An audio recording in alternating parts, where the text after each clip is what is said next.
warahmatullahi wabarakatuh. Perkenalkan, nama saya Fatima, NPM 719212929. Di sini saya akan menjelaskan sedikit tentang pengertian promosi, demosi, serta rotasi.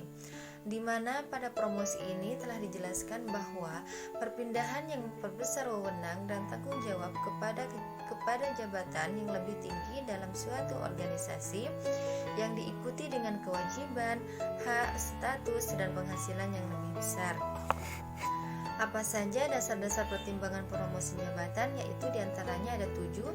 Yang pertama, loyalitas, dan yang kedua, motivasi tinggi, yang ketiga, solutif, dan keempat, tingkat pendidikan, serta kelima, komitmen secara profesional, dan yang keenam, komunikasi yang baik, serta yang terakhir, manajemen yang baik.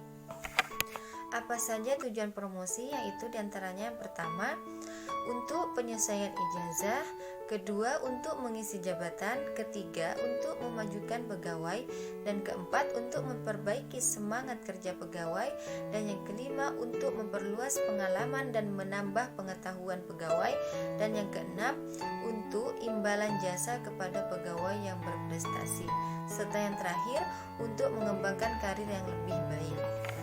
Selanjutnya, demosi jabatan. Apa itu demosi jabatan? Yaitu suatu kondisi di mana perusahaan dapat mengubah posisi jabatan seorang karyawan.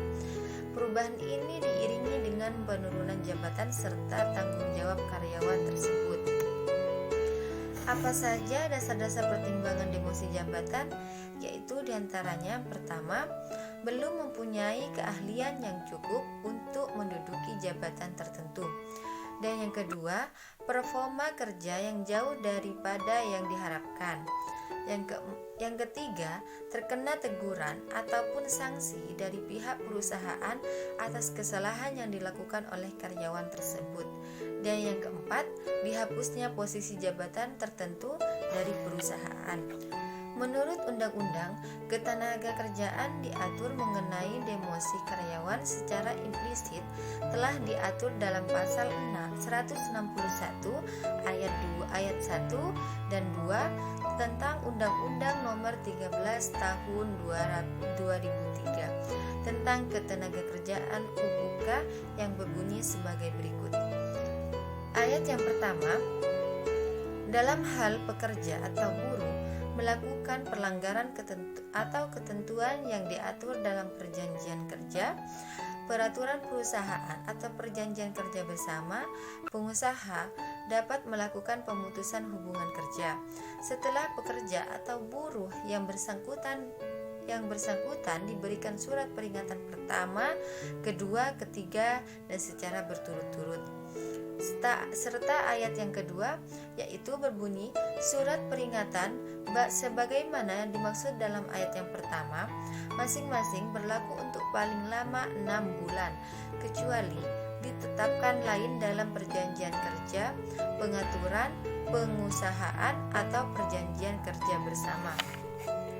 Rotasi kerja itu adalah perubahan tempat atau jabatan karyawan tetapi masih dalam tingkatan yang sama dalam suatu organisasi yang sama. Apa saja manfaat rotasi pekerjaan?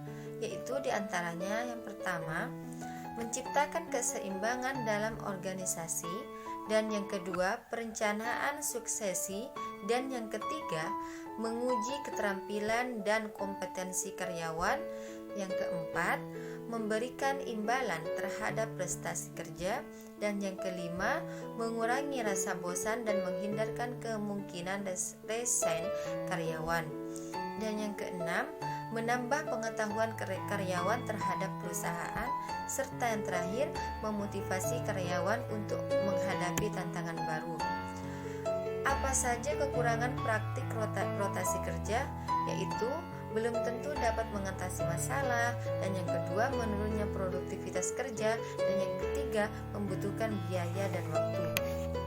Apa saja tujuan dari rotasi Apa saja tujuan dari rotasi?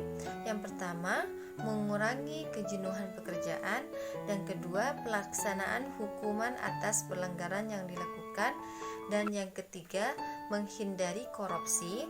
Yang keempat, atau kolusi dan nepotisme, menguasai berbagai bidang layanan perpustakaan, serta yang terakhir, pemerataan pencapaian angka kredit, kenaikan pangkat atau golongan. Sekian dari saya, kurang lebihnya mohon maaf. Wassalamualaikum warahmatullahi wabarakatuh.